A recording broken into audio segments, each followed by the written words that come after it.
Assalamualaikum warahmatullahi wabarakatuh. Selamat datang di kelas PAI bersama saya lagi Bu Vera Noviana Marwati, Mapel Pendidikan Agama Islam.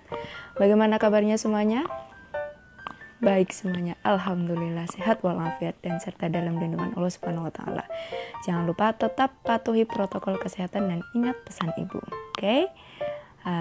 Hari ini kita masuk ke materi baru di semester baru. Bab baru di semester baru. Semoga semuanya tambah disiplin, tambah rajin, tambah giat dalam belajar agar hasil yang kita dapatkan bisa maksimal semuanya. Oke, mari kita mulai pembelajaran pada kali ini dengan membaca basmalah bersama-sama. Bismillahirrahmanirrahim. Oke, kita mulai pembelajaran kali ini. Semangat.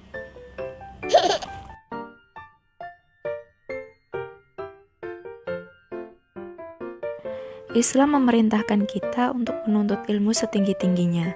Islam juga menekankan bahwa menuntut ilmu itu menjadi kewajiban setiap pemeluknya, karena dengan ilmu setiap muslim dapat mencari keridhaan Allah Subhanahu wa taala, mencapai kasih sayangnya dengan mengetahui ciptaannya, serta untuk melindungi totalitas sisi kemanusiaan saat berhubungan dengan semesta alam. Menuntut ilmu itu merupakan suatu usaha yang dilakukan seseorang untuk mengubah tingkah laku ke arah yang lebih baik, karena pada dasarnya ilmu menunjukkan jalan menuju kebenaran dan meninggalkan kebodohan. Melalui ilmu, seseorang itu akan menjadi tahu dan paham apa yang sebelumnya belum diketahui dan dipahami. Selanjutnya, ilmu pula yang menjadikan amalan seorang muslim akan diterima oleh Allah Subhanahu wa taala. Dan Allah juga menjelaskan di dalam Al-Quran melalui beberapa ayatnya bahwa Allah akan memberikan penghargaan yang tinggi bagi orang yang memiliki ilmu. Begitu juga banyak hadis yang memerintahkan untuk menuntut ilmu. Nah, mari kita lihat surat At-Taubah ayat 122 yang bunyinya, Bismillahirrahmanirrahim. Wa ma kanal mu'minuna liyanfiru kaffah فلولا نفر من كل فرقة منهم طائفة ليتفقهوا في الدين ولينذروا قومهم إذا رجعوا إليهم لعلهم يحذرون. Yang artinya, dan tidak sepatutnya orang-orang mukmin itu semuanya pergi ke medan perang. Mengapa sebagian dari setiap golongan di antara mereka tidak pergi untuk memperdalam pengetahuan agama mereka dan untuk memberi peringatan kepada kaumnya apabila mereka telah kembali, agar mereka dapat menjaga dirinya. Nah, ayat ini menjelaskan tentang perintah Allah kepada umat Islam bahwa apabila terjadi peperangan, maka umat Islam tidak wajib semuanya pergi ke medan perang. Artinya, ada pembagian tugas dalam masyarakat Islam. Tidak semua orang mukmin harus berangkat ke medan perang, melainkan hanya sebagian saja dan sebagian yang lain berangkat memperdalam ajaran agama atau tafaqquh fid din dalam makna yang luas. Dengan demikian, umat Islam terhindar dari kebodohan dan keterbelakangan karena masih ada yang memberi pengajaran sehingga ajaran agama dapat diketahui secara merata oleh seluruh umat Islam. Kemudian isi kandungan yang kedua, pengertian fikih bukan sekadar ilmu agama, tetapi menyangkut segala macam pengetahuan yang mendalam. Kondisi umat Islam saat ini memiliki beberapa kelemahan di berbagai aspek pengetahuan, sehingga umat Islam secara aktif tidak mampu terlibat dalam percaturan dunia, misalnya di bidang teknik sipil, militer, dan media komunikasi. Akibatnya, mayoritas umat menjadi konsumen, bukan produsen. Nah, mari kita lihat negara-negara maju yang ada di Asia seperti Cina, Jepang, Korea Selatan, dan juga Singapura. Cina, meski belum mengalahkan AS, saat ini Cina adalah negara dengan ekonomi terbesar kedua di dunia. Kemudian Jepang, negara ini pernah dibom 2 kali oleh sekutu, tapi puluhan tahun kemudian menjelma menjadi negara terkuat di Asia bahkan dunia. Nah, faktornya adalah mereka adalah orang-orang yang bekerja keras, tepat waktu, menjaga tradisi, punya rasa ingin tahu yang tinggi. Orang Jepang selalu mempunyai motivasi tersendiri untuk mempelajari hal baru. Hal itu didukung oleh kebiasaan mereka seperti rajin membaca dan terbuka dalam pemikiran-pemikiran yang baru. Yang selanjutnya adalah Korea Selatan. Siapa sih yang tidak tahu Korea Selatan?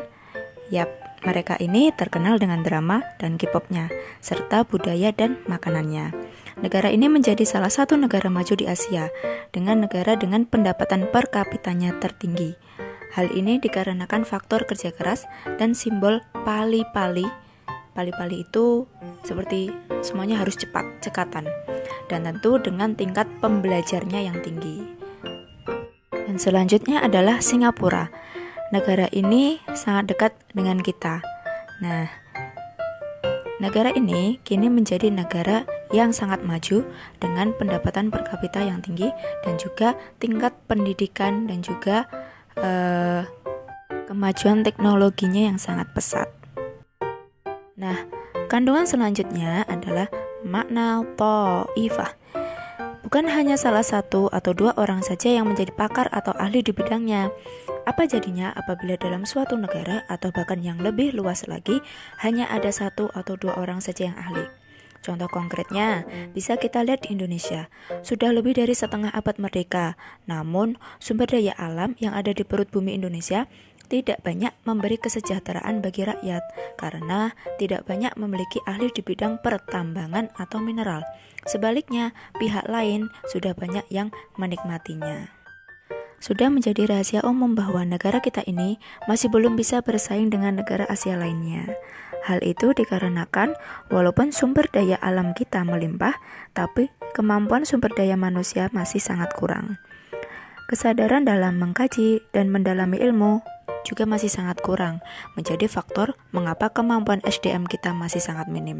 Alhasil, negara lainlah yang mengolah SDA kita dan malah kita yang menjadi konsumen mereka. Kemudian isi dan kandungan yang terakhir adalah mencari dan menuntut ilmu merupakan bagian dari jihad. Pengertian berjihad tidak hanya sebatas berperang dengan menggunakan senjata, tetapi juga bisa tanpa senjata, yaitu berperang melawan kebodohan, ketidaktahuan, keterbelakangan, kemiskinan, hawa nafsu, amarah, dan lain sebagainya. Nah, itu tadi pembelajaran kita pada kesempatan kali ini. Semoga apa yang saya sampaikan bisa kalian pahami dan kalian mengerti dengan baik. Apabila kalian ada yang ingin ditanyakan atau kurang jelas, bisa kalian tanyakan langsung ke saya atau nanti saya akan buat forum di Google Classroom. Nah, untuk ketentuan tugasnya, pasti ada tugas ya. Ketentuan tugas nanti akan saya sampaikan ke PC masing-masing. Nanti saya juga akan buat di Google Classroom juga untuk pengumpulan tugasnya. Terus mungkin itu aja ya. Jadi kalau misalnya kalian mau menanyakan sesuatu bisa langsung jawab di saya itu. Oke, mungkin itu dulu yang bisa saya sampaikan. Kurang lebihnya saya mohon maaf. Mari kita tutup dengan bacaan hamdalah. Alhamdulillahirabbil alamin. Saya tutup. Wassalamualaikum warahmatullahi wabarakatuh.